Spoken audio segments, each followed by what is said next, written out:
So whenever they said like, oh, it's gladiator time or something, Boemi was like, oh yeah, put out the elbows. yeah. So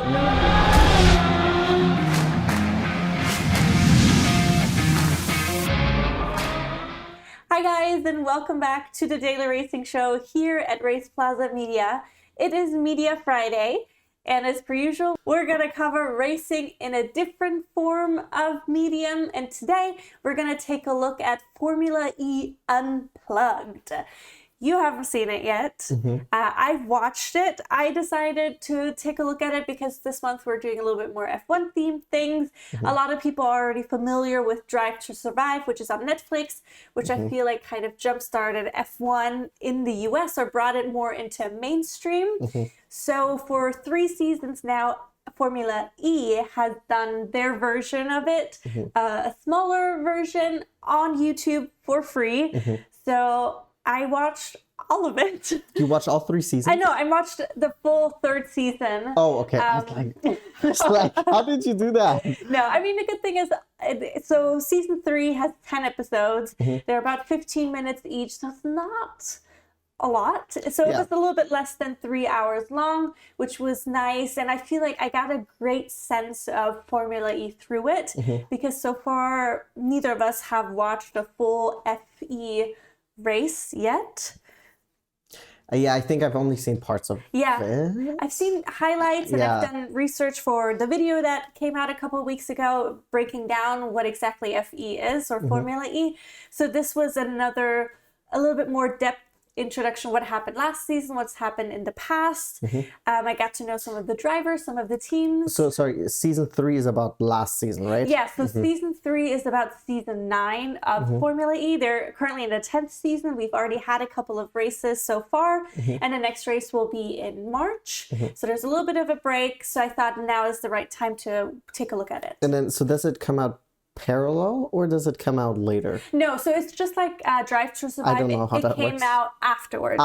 But as I said, I thought it was really great. I really enjoyed it's like very bite-sized, it seems. It's perfect bite-size. So each episode is around 15 minutes long. And then each episode has a little bit of different theme, similar to Drive to Survive.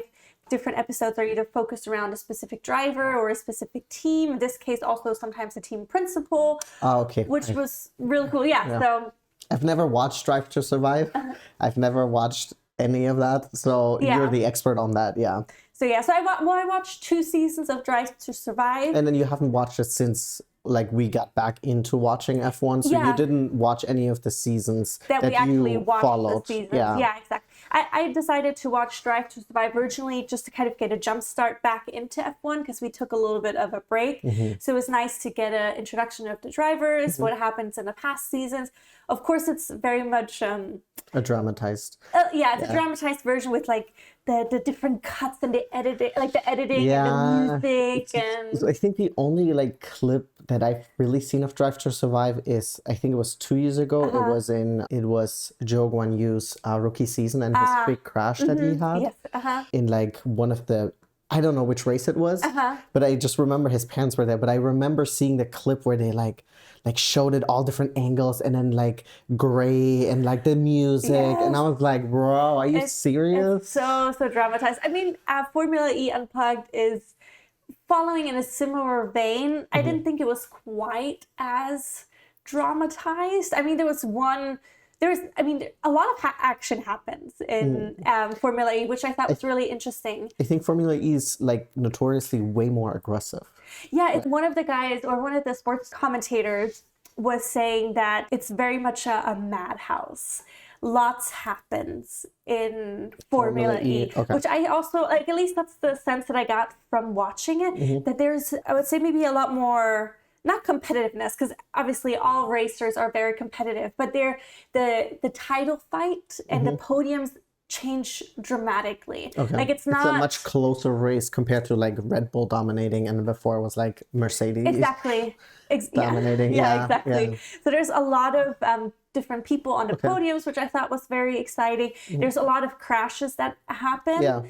Also because they are all on street circuits. Yeah, so it's much more narrow. Yes, exactly. But it seemed like the races are just also very interesting. There's a lot of overtakes, even if the races don't lend to overtakes necessarily. There's a lot of pushing for it, a lot of just action, which which personally got me really excited for Formula E. Just watching the whole season. I did watch it in a day. I mean, it's 2.5, 3 hours, so it's not like excessive, but it definitely, it's like a long movie these days, or like a standard movie these days. It really is, yeah. But it definitely got me excited about Formula E. So the next race is going to be in Sao Paulo, Brazil on March 16th. And unfortunately, that's the one, I guess, big criticism I have for Formula E. And I think I've brought this up in a different video Exactly, before, yeah. We don't know yet where you can watch it. Like, if you go on the website under ways to watch, you can, the cool thing is they break down all the different races. However, we just don't know yet where we can watch it. And that's like my big thing. It's like the season has already started and you haven't figured out, or you haven't published on how can people watch it besides live, and like unless you are in Brazil or you're maybe traveling there. Like, fans are not, they're not letting you know where to watch it. I'm like at the beginning of Formula One, I already know where I'm gonna watch it. Oh yeah, I already know where I can watch Formula 2. I know where I can watch Formula 3. I know where I can watch NASCAR and stuff like that. So I don't understand why it seems almost like they make it difficult. I know, and I wish they wouldn't, because it seems like such an interesting sport. And this even prompted me, because we found out that there was a race happening in Portland here in the US. So I was like, let me just see, curiosity, how much a Formula E race would be to attend. And for the whole weekend, and it's a double header, so they have 2 races that weekend. The weekend pass for seats in the grandstands directly at the start and finish line, $70. That's a steal. $70 for an adult. I was like, what? We paid a little bit less for the GT challenge that we're going to go to. But yeah, that's a great price. That's a great price. So I'm definitely very strongly considering going, just because it seems like such a fun event. And it's also, the races are not so long. So you still have 45 minutes? Plus 1 or 2 laps or something like that? Exactly. Yeah. So it's like... Is it, but it's not exclusively street races, right? They do some racing on tracks, or is it only street races? They're slowly going on to circuits. Portland is one of the circuits that they race on. However, it's still mostly street circuits, because the batteries just don't last long enough for them to go. Well, we're still getting to that technology, right? Exactly. But imagine like them on the big tracks. That'll be fun. I know, I'm excited. I think it would actually change up the sport quite a bit, because in a street circuit where everything is much more dense and compacted, you're out on the track. So I think maybe your style of racing will change quite significantly. Maybe. Yeah, that was one of the things actually they were talking about too, since in season 9, where season 3 Unplugged takes place, that was the first season the Gen 3 car was introduced. Oh yes. Remember? I saw about that or heard about that in the break. Yeah, and then there was lots of changes. They also had a brand new tire manufacturer. There was lots of changes going into season 9. And I mean, we saw in our video, we compare like the difference. The car is much lighter and it's also faster. The battery lasts longer. So there's great improvement. However, I didn't realize that it was quite difficult for the drivers at first. The cars didn't have as much grip. There was a lot of slipping. It took quite some time for them to acclimate and adjust to the new Gen 3 car. I do think it's interesting, the look of it, because I mean, it looks sort of like a Formula 1, 2, 3 car. Do you think it looks almost a mix between a Formula, or I don't know if that's the older one, between like a Formula like 1, 2, 3 car and a LMP2 or LMP3?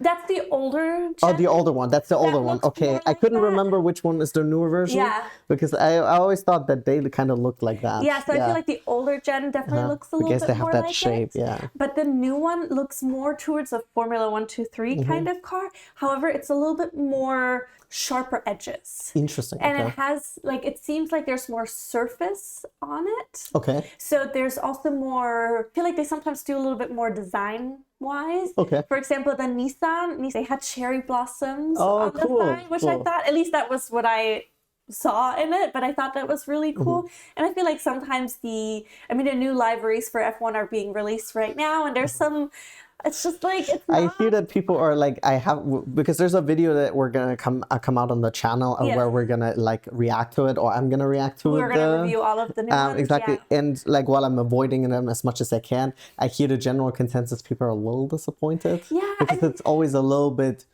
meow. Yeah, I mean, yeah, as you said, we're gonna get into it, but that's what I liked about these cars. They have a little bit more surface, so they have a little bit more opportunity to do things with design. Not that all the teams do, but I just thought that was a very different something that struck me, just because they're also the edges seem very sharp. They also don't seem quite as durable. Like things seem to fall off, but it might just be like a more cost-effective way. Well, maybe it's also like, well, technically Formula One or all the Formula cars are designed in a way where like everything's supposed to just break off, so the shock waves goes away from the driver. Correct. So because even though they're not driving as fast as Formula One, they're still driving quite fast. You know, I mean everything is kind of slow compared to Formula One. You know, but because it's still, they're like fast. it's so fast. And then you have also like some Formula E guys that end up going to Formula One, right? We had like Nick DeVries. Yeah, and then Antoine Giovinazzi, he was at Formula E at some point. So there must be some little overlap. Oh yeah, I mean there's also Sebastian Buemi is very famous. We know him from endurance racing. So it's kind of nice to see him also there. And I didn't realize that he's been with Formula E for quite some time. Oh, okay. Also, so it's just cool to see him in that kind of vein. Also, just to get an introduction to the different types of drivers. Some of them are more. One of the Tickham is a British driver. He said that some of the drivers are a little bit more like PR machines, because you have to be a certain way for like your sponsors, your team. For PR you have to represent a certain way, and he is not that. He's like the Kimi. Yeah, no, not quite. Or like he's also like he reminded me of like a Yuki. Sometimes he has like foul language, and he's like, okay. Okay. And he's like, well, I'd rather be me for my racing career than be not me, which I get. But it comes with pros and cons, which he's very much aware of. Yeah. So I thought that was also interesting. Oh, okay, interesting. It was also a nice introduction to the different teams.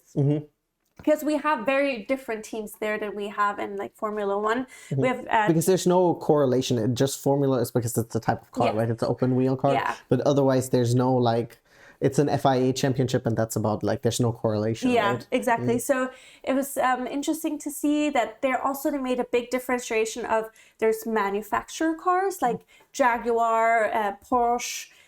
They're like manufacturer cars, and then there's. What did you say? Porsche. How I pronounce it for our American or English speaking friends. I'm just teasing.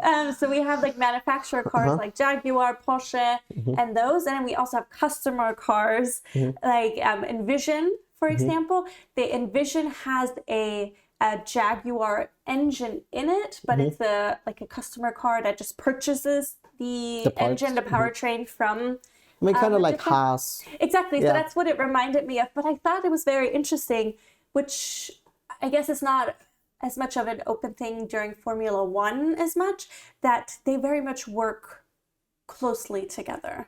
Like at the end of season 9, there was Envision, Jaguar, and Porsche. They were the ones competing mostly for the overall team championship and constructor championship, and which of course comes with a lot of money for the next season.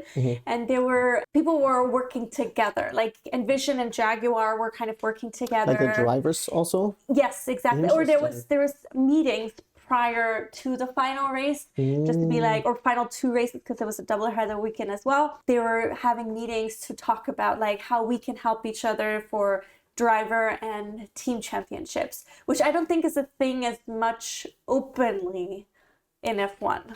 Yeah, I think besides, and I don't want to anger anyone, besides like Red Bull and AlphaTauri, I don't know how close really the other relationships are, because like I know Williams has an association with Mercedes and Haas has with Ferrari and stuff like that. But I think it's mostly parts, isn't it? I think so. So I don't think there's quite as closely bonded, especially because I think AlphaTauri, they're switching their factory location next to Red Bull. It's going to be now. I think they're moving it from, I think it was in Italy before. Oh, okay. So it's very interesting how they're handling it differently. Yeah, I mean, maybe it was a little bit emphasized in the show. I don't know exactly, but I thought that was very interesting that there was very much like team orders happening. Like, for example, in the last 2 races, there were 4 drivers competing for the driver championship. That's big. Yeah, and then there was 2 or 3 different manufacturers competing for the first place in the manufacturer championship. So there was an agreement. For example, Jake Dennis, a British driver who drove for Andretti. He was the one who was competing for the win. He was complaining because Envision and Jaguar were working together, and especially the 2 Envision teammates, they were working very closely together. They even had code words on the radio.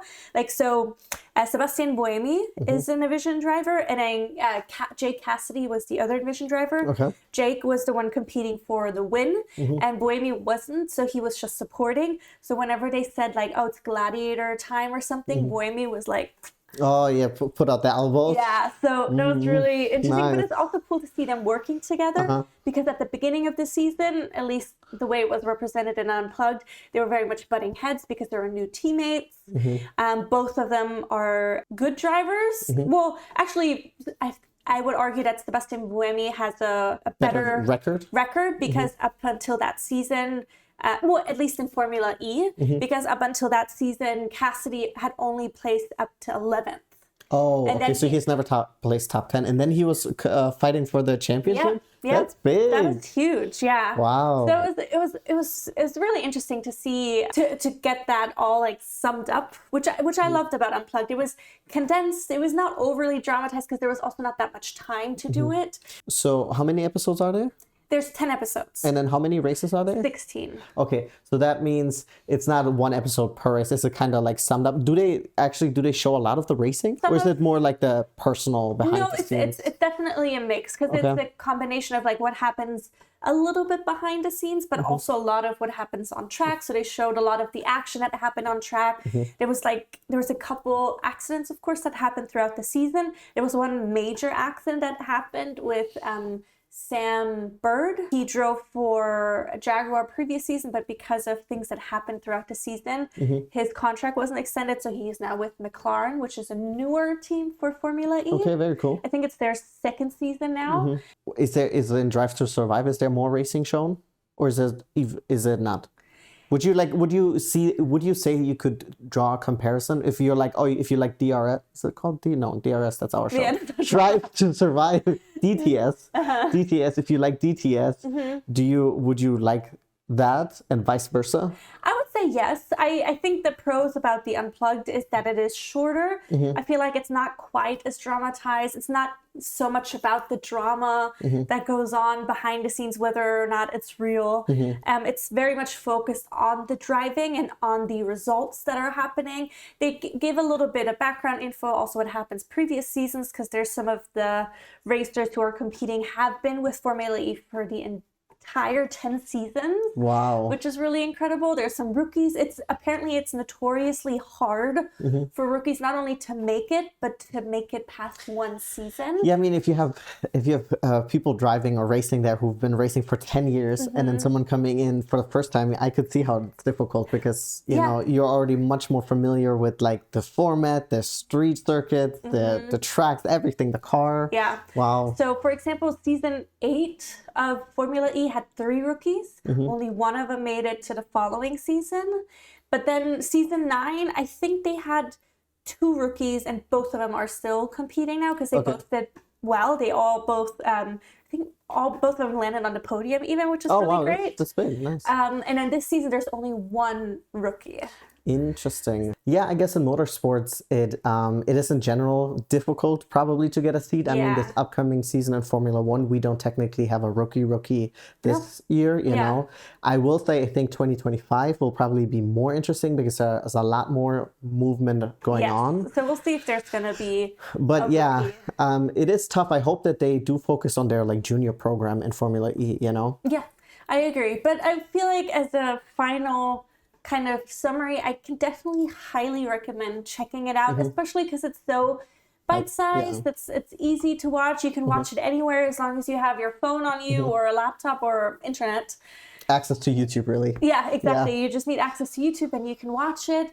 It definitely got me excited about Formula E. Like I knew a little bit and I was already curious, but seeing the action and the closeness of the competition has me curious. I'm a little cautious just because it is a show and they do dramatize things. So I'm a little hesitant. Okay.